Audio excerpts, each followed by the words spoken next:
Well, that's the problem. The James Webb Space Telescope is upsetting the apple cart. Michio Kaku, एक well known theoretical physicist ने recently James Webb Space Telescope की एक amazing discovery को reveal किया। 6 enormous galaxies जो लगभग हमारे milky वे galaxies के साइज की है, उन्हें नासा के $multi-billion टेलीस्कोप ने डिस्कवर किया। एंशिएंट गैलेक्सीज का ऐसा कलेक्शन जो एग्जिस्ट ही नहीं करना चाहिए था। 6 ऐसी गैलेक्सीज जो बिग बैंग के 500 से 700 मिलियन साल बाद बन चुकी थी, बट उनमें लगभग हमारे मिल्की वे गैलेक्सीज के जितने ही स्टार्स है। इसलिए रिसर्चर्स जिन्होंने इन्हें डिस्कवर किया, उन्होंने इन्हें यूनिवर्स ब्रेकर का नाम दिया। और ऐसा इसलिए क्योंकि अगर ऐसा सच्ची में है तो फिर हम जो आज सब जानते हैं गैलेक्सी के डेवलपमेंट के बारे में, उन सब पे एक क्वेश्चन मार्क लग जाएगा। All of a sudden, we realize that we may have to rewrite all the textbooks about the beginning of the universe. Now, it takes many billions of years to create a galaxy, like the Milky Way galaxy, with 100 billion stars, many billions of years old. But the James Webb Telescope has identified 6 galaxies that exist half a billion years after the Big Bang, that are up to 10 times bigger than the Milky Way galaxy. हम ये expect ही नहीं कर सकते थे कि early universe ने इतना जल्दी खुद को ऑर्गेनाइज कर लिया होगा। इन गैलेक्सीज को बनने का मौका ही नहीं मिलना चाहिए था। इस डिस्कवरी के एक कंट्रीब्यूटर रिसर्चर एरिका नेल्सन भी है, जो असिस्टेंट प्रोफेसर ऑफ एस्ट्रोफिजिक्स है एट यूनिवर्सिटी ऑफ कोलोराडो। अब जैसे कई सारे कॉस्मोलॉजिस्ट ने पहले कैलकुलेट किया था कि एक्चुअल प्रोसेस काफ़ी स्लोली स्टार्ट हुआ था, लगभग बिग बैंग के कुछ 100 मिलियन साल बाद। साइंटिस्ट को ये प्रिसाइजली नहीं पता कि कब सबसे पहला स्टार क्लस्टर कंबाइन होना चालू हुआ होगा और गैलेक्सी बनना चालू हुआ होगा। बहुत सारे मेन स्ट्रीम आइडियाज़ के मुताबिक ये प्रोटो गैलेक्सीज एक्चुअली में अपने एडल्सन्स में यूनिवर्स के फॉर्मेशन के कुछ 1 या 2 बिलियन साल बाद पहुंची होगी, जो ड्वार्फ गैलेक्सीज होगी, और फिर उन्होंने आपस में एक दूसरे को निगल के हमारे मिल्की वे गैलेक्सी जैसी गैलेक्सीज बनाई होगी।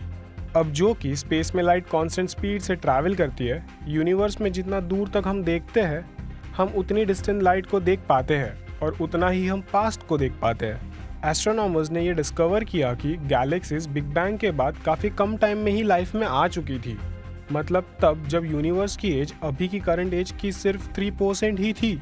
और ये हमें पता चला जेम्स वेब स्पेस टेलीस्कोप की वजह से, जिसके मदद से हम approximately 13.5 billion years into past देख पाए हैं। इसके वजह से हम जो सारी चीज़ें जानते हैं उस पर फिर से सोचना पड़ेगा, क्योंकि डिस्कवर्ड गैलेक्सीज इतनी बड़ी है कि हमारी 99% कॉस्मोलॉजिकल थियोरीज टेंशन में आ चुकी है। और इसका मतलब ये हुआ कि या तो हमें हमारे मॉडल्स को चेंज करना पड़ेगा, या फिर जैसे हमारा साइंस गैलेक्सी के फॉर्मेशन को देखता है, हमें उसे फंडामेंटली बदलना पड़ेगा। कुछ भी हो, ये जेम्स वेब की एक अमेजिंग डिस्कवरी है। हर साल हमारे मिल्की वे में 1 से 2 न्यू स्टार्स बनते हैं, और कॉस्मोस में इन गैलेक्सीज के फॉर्मेशन के वक्त इनके अंदर हंड्रेड्स ऑफ स्टार्स बन रहे होंगे हर साल। ये गैलेक्सीज हमारे नॉलेज की लिमिट्स को टेस्ट करेंगे अगर इनमें से एक भी रियल निकली। अब जब आज सारा डेटा यही एक ही चीज़ पे इंडिकेट करता है कि ये सारे सेलेस्टियल ऑब्जेक्ट्स गैलेक्सीज है, लेकिन कुछ एस्ट्रोनॉमर्स ने इस पॉसिबिलिटी को खारिज कर दिया है। उनका कहना है कि इनमें से कुछ एक्चुअली में बड़े क्विज़ार्स है, या फिर कुछ सुपरमैसिव ब्लैक होल्स है। फिर भी जितना मास हमने अब तक ढूंढा है और जो नोन मास है of star at this stage in history of universe, वो 100 टाइम्स ग्रेटर है देन हम जो पहले बिलीव किया करते थे। ये हमारे लिए एक रिमार्केबल चेंज है इफ़ हम सैम्पल साइज को हाफ भी करते हैं तो। ये ह्यूज गैलेक्सीज हमें हबल स्पेस टेलीस्कोप के इमेजेस में नहीं दिखी थी, बट JWST हबल से 100 टाइम्स ज़्यादा पावरफुल है। उसके लॉन्च के बाद से उसने किए हुए सारे प्रोमिसेस निभाए हैं, जैसे यूनिवर्स के ओल्डेस्ट चैप्टर को रीड करना और यूनिवर्स के हिस्ट्री की टाइनीएस्ट लाइट को स्टडी करना। और ये फर्स्ट टाइम नहीं जब जेम्स वेब ने हमें हमारे अंडरस्टैंडिंग को रीवैल्यूएट करने में मजबूर किया है। इनफैक्ट लास्ट ईयर ही उसने ओल्डेस्ट गैलेक्सी सर्च की थी। हम बहुत ही खुशकिस्मत है कि हमें जेम्स वेब स्पेस टेलीस्कोप के लॉन्च से ही ऐसे विजुअल्स देखने मिल रहे जिसमें ब्रह्मांड के कभी नहीं देखे गए रूप को हम देख पा रहे। जुलाई में दूर के स्टार सिस्टम की पहली जैसी एक इमेज जो अवास्तविक कॉन्सेंट्रिक ज्योमेट्रिक रिंग से गिरी हुई थी, इसने एस्ट्रोनॉमर्स को तक सोचने पे मजबूर कर दिया। वेब से मिली ये तस्वीर एक कॉस्मिक थंबप्रिंट की तरह दिखती है। इसके तुरंत बाद इंटरनेट पे मानो थियोरीज और स्पेक्यूलेशंस की बाढ़ सी आ गई। कुछ लोगों ने इसके डायसन स्फीयर होने का दावा किया, जो शायद एलियन मेगा स्ट्रक्चर के होने का सबूत है। लेकिन ये कार्बन से बने रिंग्स आखिर है क्या, और इसकी खोज एस्ट्रोनॉमी को एक अलग लेवल पे कैसे लेके जा सकती है? वेलकम टू द ज्ञान स्पॉट एंड चलिए एक्सप्लोर करते हैं। वेब स्टार सिस्टम वुल्फराइट 140 और इसके आसपास 17 डस्ट के रिंग्स को कैप्चर करने में कामयाब रहा, और इसका नतीजा वाकई में चौंकाने वाला है। ये खोज हमारे ग्रह से 5000 लाइट ईयर्स दूर हुई, जहां स्टार की ये जोड़ी लंबे वक्त से एक कॉस्मिक वॉल्स में बंद थी। ये स्टार्स जब भी एक दूसरे के करीब आते तो धूल का गुब्बारा निकलने लगता है, और ये धूल हर गुजरते वक्त के साथ उनके चारों ओर एक के बाद एक रिंग्स बनाते जाती है। एक वसीयत जो मानो उन्होंने एक दूसरे के लिए बनाई हो। ऐसे जोड़ियों में ओ टाइप स्टार्स होते हैं, जो हमारे सूर्य के साइज का करीब 30 गुना होता है, और इसके साथ वुल्फराइट स्टार हमारे सूर्य से करीब 10 गुना बड़ा होते हैं। वुल्फराइट स्टार्स कभी ओ टाइप स्टार्स थे, जो अब अपने जीवन के अंत के नज़दीक है। लेकिन इससे पहले कि वो नष्ट होकर ब्लैक होल बने, ये शक्तिशाली हवाओं को बनाते, जो बड़ी मात्रा में गैस को स्पेस में धकेलते, जो अपने युद्ध से भी ज़्यादा गर्म होती है। और हो सकता है कि इस खास जोड़ी में वुल्फराइट स्टार ने इस प्रोसेस में अपने वास्तविक रूप का आधे से ज़्यादा हिस्सा बहा दिया हो। अब जब भी तारे एक दूसरे के करीब आते, उनकी तारकीय हवाएं एक दूसरे से मिलती है, उनके गैसेस को कंप्रेस करती है और धूल बनाती है।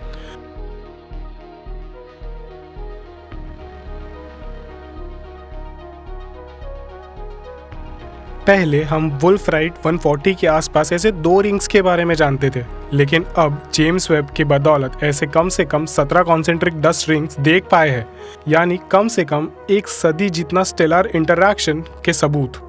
इसके अलावा कुछ दूसरे वुल्फराइट सिस्टम्स धूल बनाते हैं, लेकिन वुल्फराइट 140 जैसे रिंग्स बनाने के लिए कोई भी जाना नहीं जाता। इस अनोखे रिंग पैटर्न को दूसरे सिस्टम्स में देखे जाने वाले गोलाकार से अलग वुल्फराइट 140 को वुल्फराइट स्टार की एक लंबी ऑर्बिट के लिए जिम्मेदार ठहराया जा सकता है। 17 से ज़्यादा बेहद अच्छे तरीके से तराशे गए रिंग्स, हर एक लगभग सटीक रेप्लिका इसके पहले वाले के अंदर समाया हुआ है। यानी वेब में दिखाई देने वाला सबसे पुराना, सबसे बाहरी गोला नए गोले से लगभग 150 साल पहले लॉन्च हुआ होगा, जो अब भी अपने शुरुआती अवस्था में ही है। और सिस्टम के सेंटर में फिजिक्स को चलाने वाले स्टारों की चमकदार जोड़ी से वो दूर हो रहा है। अपने शानदार प्लान और वाइल्ड फायरवर्क्स के साथ वुल्फराइट ने वेब द्वारा जारी की गई सबसे पेचीदा और जटिल पैटर्न वाली इमेज में से एक को जारी किया है। नया अध्ययन वुल्फराइट सितारे कार्बन युक्त धूल के अणु बनाते हैं, जो इसका अब तक का सबसे अच्छा सबूत देता है। इसके अलावा धूल के गोले का प्रिजर्वेशन ये बताता है कि ये धूल सितारों के बीच विरोधी वातावरण में जिंदा रह सकती है, और जो भविष्य के सितारे और ग्रहों के लिए मटेरियल सप्लाई करने जा रही है। जाहिर है, ये वेब द्वारा ली गई पहली इमेजेस में से एक थी, जिसे समझने की कोशिश वैज्ञानिक कर रहे हैं, और हम रुकी हुई सांसों से नए ब्रह्मांडीय अजूबों का इंतज़ार कर रहे हैं, जो तकनीकी चमत्कार का खुलासा करेगी। और अगर आप इस बात से निराश हो गए हो कि ये रिंग्स एलियन मेगा स्ट्रक्चर में नहीं बदलने वाले, तो अभी आप उम्मीद ना हारो, क्योंकि वेब ने एक्सोप्लैनेट्स के केमिकल कंपोजिशन का टेस्ट करना शुरू कर दिया है, और जल्द ही वो अपने क्लोज सिस्टम प्रॉक्सिमा सेंचुरी पर अपनी नज़रें गड़ाने वाला है। रीसेंट एस्ट्रोनॉमिकल खुलासे बताते हैं कि हमारे गैलेक्सी में अरबों पृथ्वी जैसे ग्रह फैले हुए हैं, जो ब्रह्मांड में अरबों गैलेक्सीज में से सिर्फ एक है। 2 सिंपल फैक्ट्स के आधार पर हमारे सोलर सिस्टम के बाहर जीवन बड़े पैमाने पर मौजूद हो सकता है। सबसे पहले, नाइट्रोजन, हाइड्रोजन और ऑक्सीजन जैसे जीवन के केमिकल एलिमेंट्स ब्रह्मांड में बहुत है। जैसे पृथ्वी पर जीवन जीने के लिए 2 मुख्य कंपाउंड्स हैं, पानी और ऑर्गेनिक कार्बन। दूसरा, हम जानते हैं कि पृथ्वी पर उसके इतिहास के बहुत पहले से जीवन मौजूद था, ग्रह बनने के तुरंत बाद, जो ये बताता है कि एक बार कंडीशन सही होने पर जीवन आसानी से और बहुत जल्दी उभर आता है। अगर जीवन की उत्पत्ति बड़ी है, जो कॉम्प्लेक्स लाइफ भी बड़े पैमाने पर होगी, और हम सिर्फ सिंगल सेल्ड माइक्रोब से कहीं ज़्यादा खोज सकते हैं। हो सकता है कि इंटेलिजेंट एलियन लाइफ की भी शुरुआत हुई हो और फिर वे नष्ट हो गई हो। कुछ अपने मरते हुए तारे के प्रकोप से बचने के लिए शायद दूसरे ग्रह या स्टार सिस्टम में चले गए। किसी भी रूप में जीवन के लिए पूरे ब्रह्मांड में एक नियम ही समान रूप से होना चाहिए, और वो है सर्वाइवल ऑफ द फिटेस्ट। पृथ्वी से 4 लाइट ईयर्स दूर अब तक पाया गया नज़दीक का एक्सोप्लैनेट जो है, वो है प्रॉक्सिमा बी। कुछ एस्ट्रोनॉमर्स इसे जीवन जगाने के काबिल मानते, जबकि कुछ मानते हैं कि प्रॉक्सिमा सेंचुरी जिसके अराउंड ये रिवॉल्व कर रहा है, उससे भारी मात्रा में एक्सरेज निकलते रहते हैं। सूर्य के चारों ओर पृथ्वी की यात्रा के मुकाबले 20 बार करीब ये एक्सोप्लैनेट अपने स्टार की परिक्रमा करता है, लेकिन क्योंकि इसका स्टार एक रेड डवार्फ है, इसलिए प्रॉक्सिमा सेंचुरी से इसे मिलने वाली एनर्जी का स्तर हमारे ग्रह के करीब है। इसका मतलब ये है कि ग्रह का तापमान इतना कम होना चाहिए कि लिक्विड वाटर इसके सतह पर मौजूद है। हालांकि क्या इस बात की कोई गारंटी है कि जो जीव पृथ्वी पर पैदा नहीं हुए उनको सांस लेने के लिए ऑक्सीजन चाहिए और पानी की ज़रूरत है? लेकिन हमारे ग्रह पर ऐसी कंडीशंस है जिनसे हमें दूर जाना है। और प्रॉक्सिमा बी एक टाइडली लॉक प्लैनेट है। इसका मतलब ये कि इस ग्रह का एक हिस्सा स्टार के सामने होता है जो सोलर रेडिएशन में ना आ रहा होता है, और उसका दूसरा हिस्सा अंधेरे में होता है।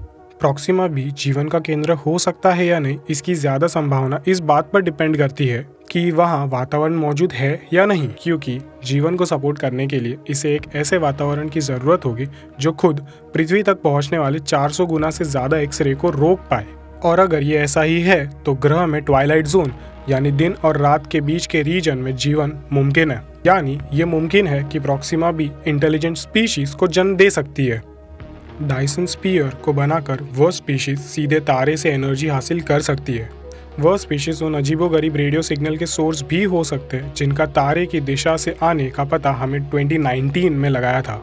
हालांकि सूर्य उनको एनर्जी दे सकता है जो इनके गायब होने की वजह हो सकती है। सूर्य के मुकाबले रेड डवार्फ्स आसानी से स्टेलर फ्लेयर्स बनाते हैं।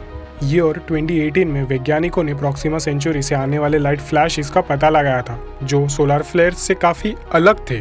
प्रॉक्सिमा सेंचुरी को मॉनिटर करने के लिए उन्होंने टेलीस्कोप की मदद ली जो मिलीमीटर वेवलेंथ में लाइट का पता लगा सकता है। उन्होंने वेवलेंथ में बड़े फ्लैशेस को देखा।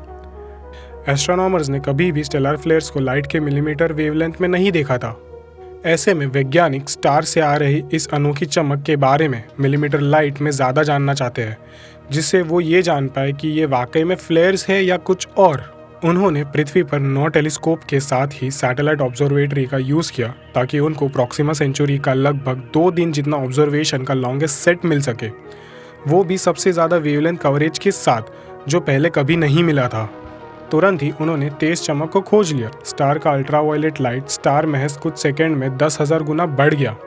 अगर इंसान अल्ट्रावायलेट लाइट देख सकते तो ये कैमरा के फ्लैश से अंधा होने जैसा होगा। प्रॉक्सिमा सेंचुरी वाकई में तेजी से ब्राइट हो गया। ये चमक कुछ पलों के लिए ही थी और उसके बाद फिर ये कम हो गई। इस तरह बड़े पैमाने के फ्लेयर्स मूल रूप से उस तारे की परिक्रमा करने वाले किसी भी ग्रह के वातावरण को थोड़ा बर्बाद कर देते हैं, जिसमें पृथ्वी जैसे ग्रह भी शामिल है। और अगर आपके ग्रह पर कोई वातावरण नहीं बचा है तो निश्चित रूप से आपके पास जीवन के लिए काफ़ी खतरनाक वातावरण होगा, जहाँ भारी मात्रा में रेडिएशन, बड़े पैमाने पर तापमान में उतार चढ़ाव और सांस लेने के लिए बहुत कम या कोई हवा नहीं होगी।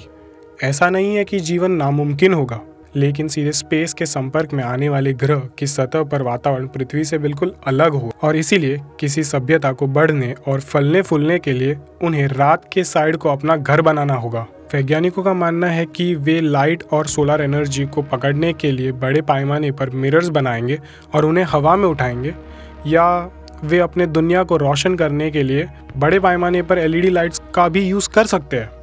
पृथ्वी से अब तक किए गए ऑब्जर्वेशंस हमें ये बताते हैं कि प्रॉक्सिमा बी पर जीवन की संभावना कम है, लेकिन बेकार नहीं। और जल्द ही हम इस ग्रह के बारे में और बहुत कुछ खोज पाएंगे जब हमारा तकनीकी विकास अपनी नज़रें इस स्टार सिस्टम पर गड़ा देगा।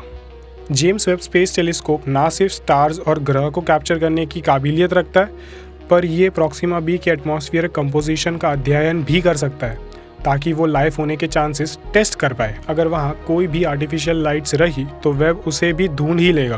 अगर प्रॉक्सिमा बी में वाकई में कोई जीवन मुमकिन है तो मानवता के पास एक ग्रह होगा जहाँ हम रह सकते हैं या जिसे हम अपना सेकंड होम बना सकते हैं। मल्टी प्लानिटरी स्पीशीज बनने के लिए प्रॉक्सिमा बी पर जीवन की खोज इंसानों के लिए बहुत कुछ बदल देगी।